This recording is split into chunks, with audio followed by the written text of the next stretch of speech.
All right, so today we're going to discuss how to remove an object from its background.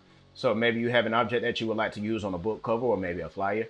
So today we're going to discuss 3 ways that we can actually extract that subject from its background and solo it out so that way we can put it into another environment.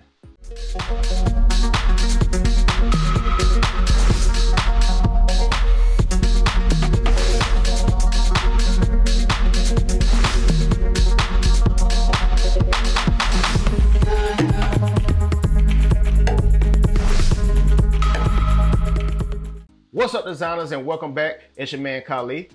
If you're new to the channel, this is your first time visiting our channel, please be sure to smash that subscribe button and ring that notification bell so you'll be notified whenever we upload a new video. Also, if you'd like to become a patron of the channel, visit us over on Patreon, and the link is in the description below, and join us on the Patreon. All your help is appreciated. Without further ado, let's get into today's video. All right, guys, now that we're back here in Photoshop, we're gonna discuss 3 ways that we can actually extract this orange out from this background. Now I have 2 images here. I have this orange and I have this young woman that we're gonna work with today. We're gonna start off with the orange, and then we're gonna use a technique to extract this young lady from the background, which we'll end up using later on another book cover. All right, so the first way and the most old-fashioned way is using the pen tool. So what you're gonna do, go over here to the pen tool, and you're pretty much going to go in, and what you want to do is get up along the edge, and it will help if you zoomed in a little bit, make it a little bit more accurate. Just kind of click and drag and kind of stick to the contour up. Control Z that. I clicked too many times. All right, and once again, click and drag, and I'm probably exaggerating this here just a tad so you guys can get the gist of it. If you need to adjust an anchor point, hold down your Alt key, click it, and you should be able to drag it independently of the other. Like you see here, I got this little white space. If you hold Alt and click, you can get a little bit more accurate of a curvature and everything else. To pan around on your board while you're zoomed in, just hold on your space key, left click and drag. All right, so let's go in. I'm gonna try to speed this up just a tad so you guys don't have to sit here and watch me do all of this. So once you get to a point like this right here, see how this curvature is going up and over a little too much? That's when you're gonna want to hit the Alt key, and you're gonna take this and you're gonna bring it down to match. And the reason I'm so close here is because we have another curve in here that we're getting ready to go around. You want to make sure that it's as accurate as possible. So same thing, we're gonna click right here, and matter of fact, I'm gonna zoom in a little bit more.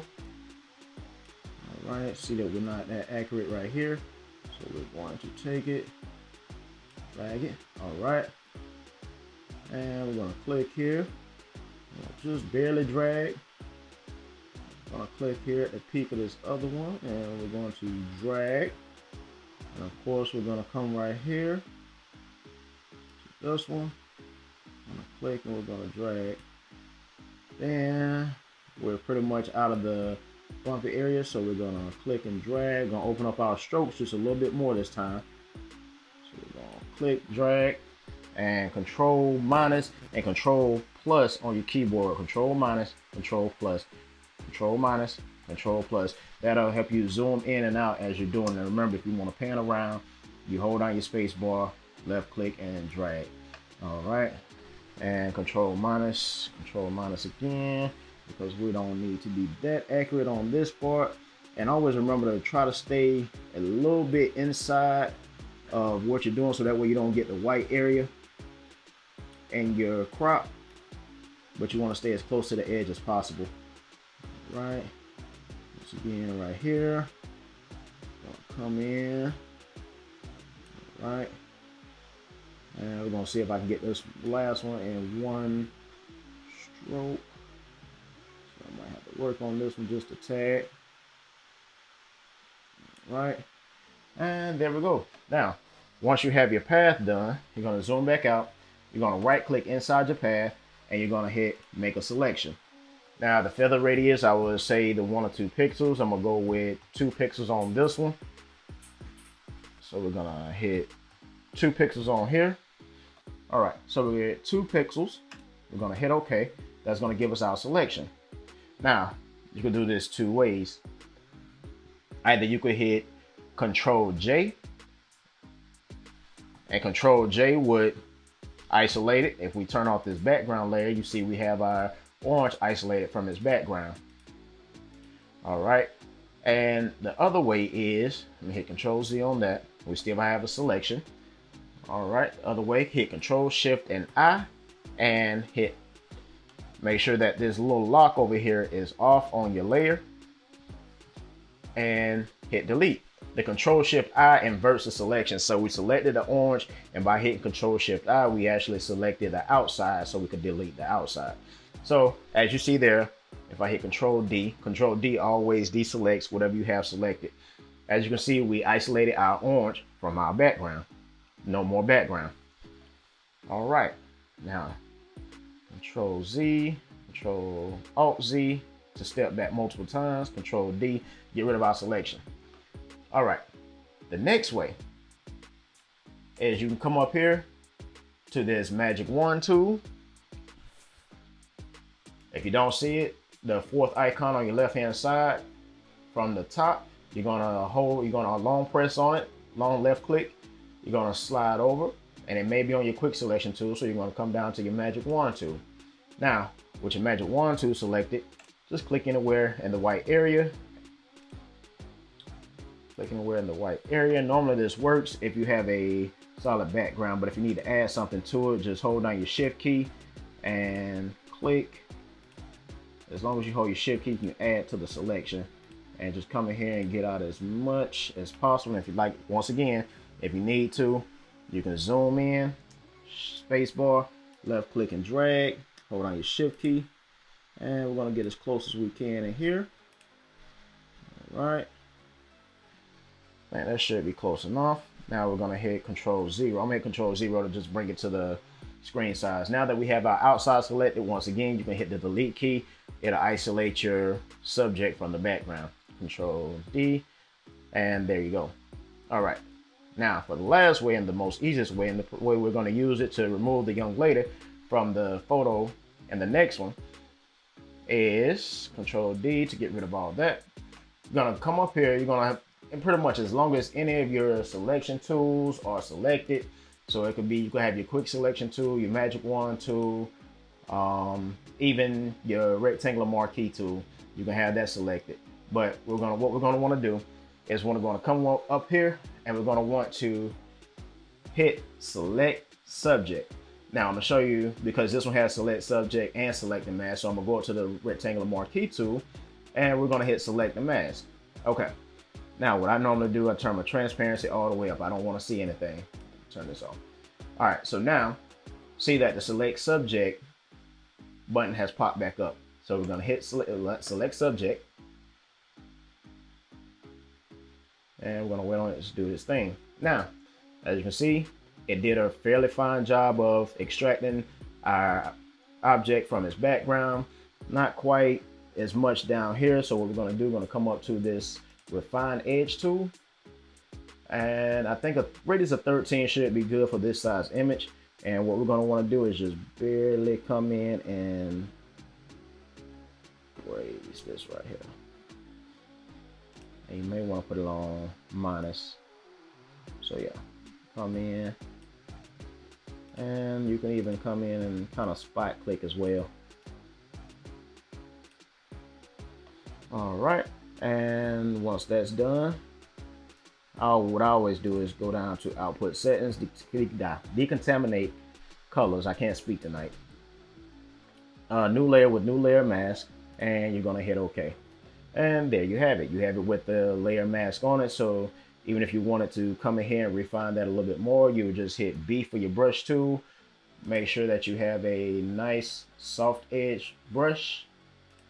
Let me change this. Brush tip. Okay, there we go. So we can see the brush tip. All right, so we're going to select the soft round brush.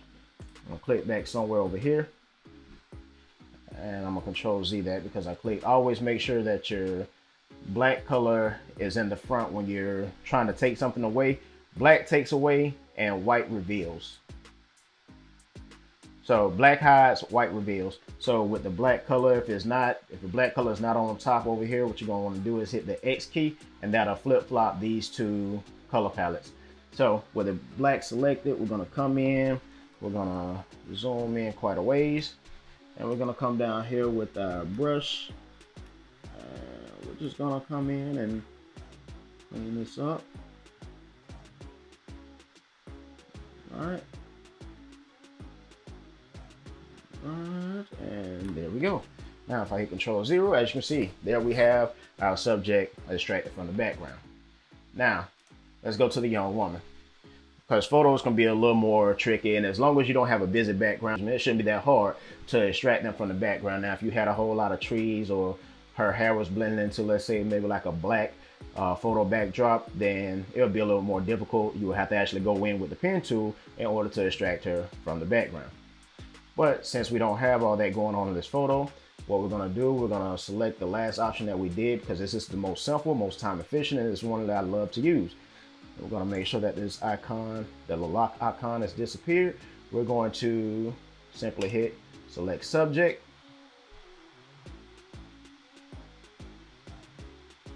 All right, now, as you see here, our subject is pretty much, you know, selected fairly well, and we have a little spots here and there where we could use some details on, or we can go in and work out, or maybe even use the mask option to get rid of some of that. But that's not what we want. So what we're gonna do, we're gonna hit Control D, we're gonna go back and we're gonna hit the select the mask, and we're going to hit select subject, and we're gonna wait for it to do its thing. All right, now as you can see here, it did a fairly fine job. Fairly fine. So, of course, we're gonna go in with the Refine Edge brush, and see on here, the 13 pixels is way too small. So on your keyboard, if you hit the left and right bracket increases the brush size, left bracket decreases. Right increases, left decreases. So we're gonna increase this quite a ways, and we're gonna come in here, we're gonna make sure that it's on minus. And sometimes it can take a while for this here to catch up. Or maybe plus. There we go. Didn't want to work for us that way on the other one. All right. And as you can see here, we have a couple spots here in our hair. So if we just kind of put our crosshair over it and just click, we can get rid of it. And be careful when you're using this technique. You don't want to overdo it, because if let me zoom in here. I see, and here, see wherever I click, see how it's actually getting rid of some of the hairs and everything else. So be careful, use this minimally. All right, I'm gonna even take my brush size down a little bit on this one. So just come in, kind of click, make sure that we have everything that we want selected, and I believe this little corner down here needs to be taken out as well. So we're just gonna kind of come in, click. All right, now you can come in, you can turn on your smart radius and turn your smart radius up just a tad. Smooth it out a little bit. You really don't want to feather it unless you have like some real hard edges and you want to soften them up. It's pretty much a personal preference. So if you want to do that, then by all means, I always shift my edges a little to the negative side, just a little bit. Decontaminate colors, new layer with layer mask. All right. And there we have it. We're gonna hit OK, and there we go. Now, if you want to, you can hit the V tool, and you can see you can drag her around. You can move her into another object, another form, or another document. Put her on a flyer or maybe a book cover, which we're gonna do in this instance in the next video. And even if you don't want the layer mask on, because what I like to do is sometimes I may end up feathering the bottom out a little bit with the gradient. So what I would do is I would apply the layer mask, because I already know that I have the cutout that I want, and I want it to stay that way. And if I need to do any adjustments, I will go back in and do the same thing and take out the elements that I feel like I don't need. So there we have it, folks. Those are 3 ways to extract your object from a background. And these 2 pictures here will be linked in the description below. So if you want to download and practice along with them, feel free to do so. They were found on Unsplash. I will link the URL in the description below. So make sure you visit that, check them out if you want to follow along. If you like this video or found it helpful, please smash that subscribe button and ring that notification bell so you'll be notified whenever I upload a new video. If you'd like to become a patron of the channel, visit us over on Patreon. The link is in the description below. Also, if you know anyone else that could use this content to help them increase their creativity in Photoshop, or maybe they want to become a book cover designer themselves, please share this video with your friends. Thank you for watching, and as always, peace and stay creative.